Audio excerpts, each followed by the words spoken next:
चौपाल पे चर्चा। आज का विषय है चना।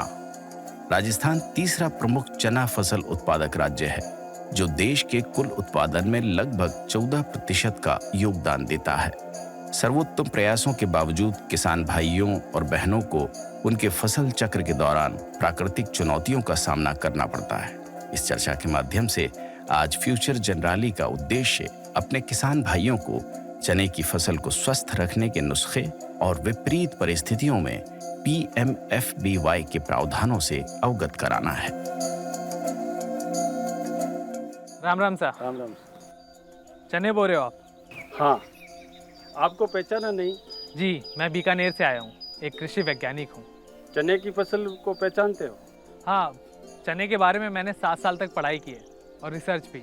7 साल पढ़ाई की है तो 7 नुस्खे बताइए। चलिए, आज चौपाल पे चर्चा है, वहीं मिलते हैं। चने और छोले राजस्थान में बहुत बोए जाते हैं। पत्तों का साग भी बिकता है, फसल भी ऊंचे दामों में बिकती है। बहुत अच्छी खेती है, बस पाले से बच जाए। उनसे बचना इतना मुश्किल नहीं है। बस शाम होते होते गंधक के तेजाब को पानी के अंदर 0.1% मिलाकर उसको पौधों पर छिड़क दें। पौधे पाले से बचे रहेंगे। आपको चना के डॉक्टर बोल सकते हैं? कह सकते हैं। तो डॉक्टर साहब, फसल की सेहत और पैदावार की जिम्मेदारी आपकी है। सही सलाह देने की जिम्मेदारी मेरी, उसे अपनाने की जिम्मेदारी आपकी और पैदावार की जिम्मेदारी भगवान की। लेकिन हाँ, इससे किसी का नुकसान ना हो, उसकी जिम्मेदारी के लिए हमारे साथ कोई और भी है। कौन?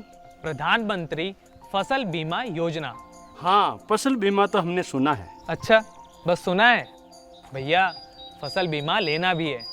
अगर आप लोग सही उपचार करके सही बीज बोएं, उसके बाद भी प्राकृतिक आपदा के कारण जैसे कि सूखा पड़ना या फिर बाढ़ आ जाने से आपकी फसल नष्ट होती है, तो उसके बाद आपको मुआवजा मिलता है। खड़ी फसल अगर कितनी भी लाख कोशिशों के बाद भी नष्ट हो जाए तो भी मुआवजा मिलता है। कटी फसल अगर मौसम की मार की वजह से नष्ट हो जाए तो भी मुआवजा मिलता है। इसलिए बीमा तो लेना ही है। हाँ, सही कह रहे हैं।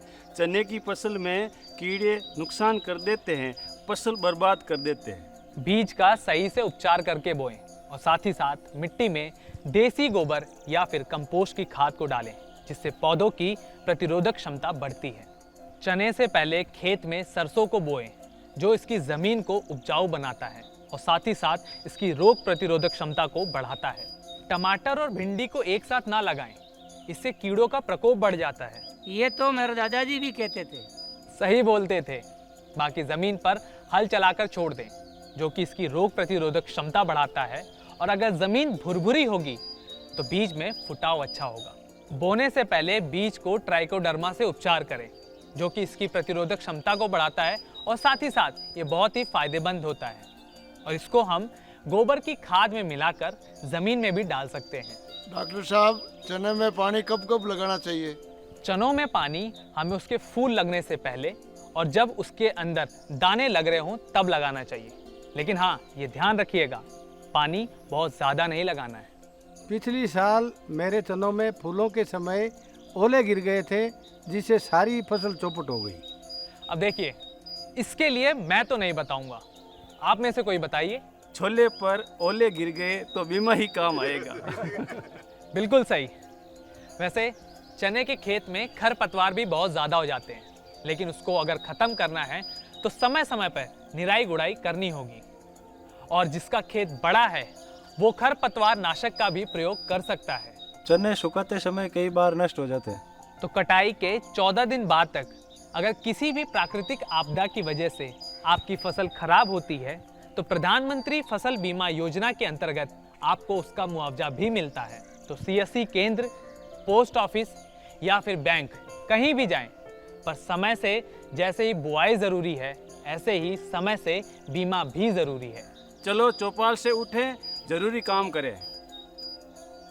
प्रधानमंत्री फसल बीमा योजना फसल की बुआई से कटाई के बाद तक फसल को प्राकृतिक आपदा से सुरक्षा प्रदान करता है। इसकी अधिक जानकारी और पंजीकरण के लिए निकटतम बैंक शाखा, common service centre, post office, कृषि विभाग अधिकारी और बीमा कंपनी प्रतिनिधि से संपर्क करें।